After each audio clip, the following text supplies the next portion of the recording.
So I want to thank you guys for all of the prayers and the support last year. Still thinking about graduation and walking across the stage, and like the reaction of all my classmates and my family and my friends. So it's like a surreal experience for me. It's a surreal memory. Walking across the stage, I didn't know what was going on. It was like out of body experience. So I want to thank you guys for being a part of that. Whether you were physically there and spiritually there, it was an incredible, momentous occasion for me, and I'm still in awe of it.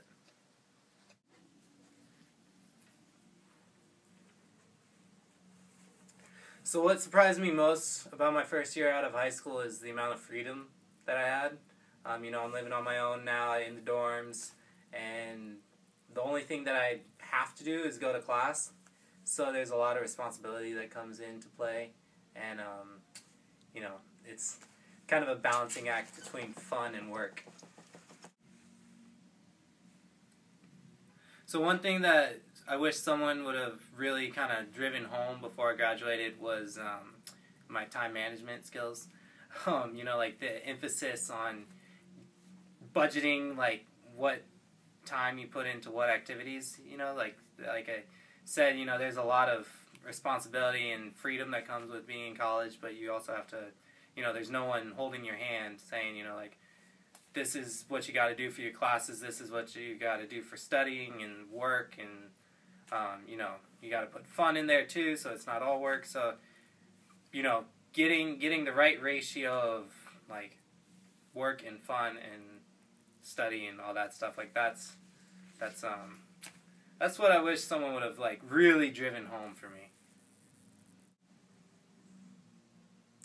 The friendships I've made in college, as opposed to the friendships I had in high school, are different because I'm actually literally living with these people.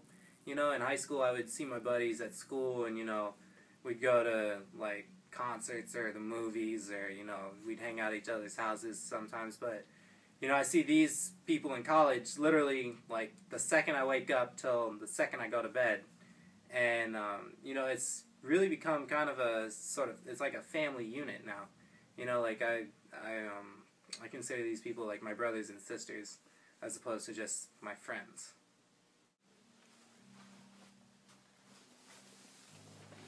So, getting into college, there were a lot of challenges to my faith, namely being just the sheer amount of temptations that are present, and I'm not gonna lie, like, gave in to some of the temptations, but, at the end of the day, you gotta kind of look at what's gonna really help you in the long run, and like going to parties and hanging out with friends and stuff, that's fun, but it's not gonna, it's like a temporary thing. All of that is temporary, and my faith and my passions and stuff, that's what's gonna be with me for the rest of my life. And that's what, I've had to kind of refocus into.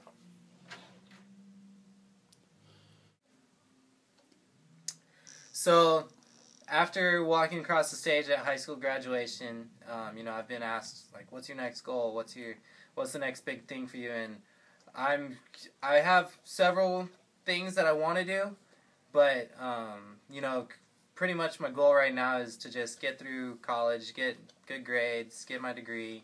I'm in film school, so I want to get my foot in the door in the film industry, and then I can start pursuing some of those other dreams and goals. Like I have a dream to make the Paralympic rugby team, and that's gonna require a lot of work, a lot of training, and that comes into the responsibility thing. And like I have to get through school. That's something that's my job right now, is getting through school, getting good grades, and if I can balance training and stuff with that, then good. If not, if I have to postpone and wait till 2020 as opposed to 2016, then that's what I'm gonna do. But it's I'm gonna get everything in there eventually, but it's a balancing act again. So for people graduating, going off to college, honestly, the first thing you guys should do, get into college, is find a group of friends that you can have fun with, but that you really connect with. You know, you want to make sure you're friends with people that you actually connect with and that have similar interests, similar passions, and you know that's where you're gonna have the most fun.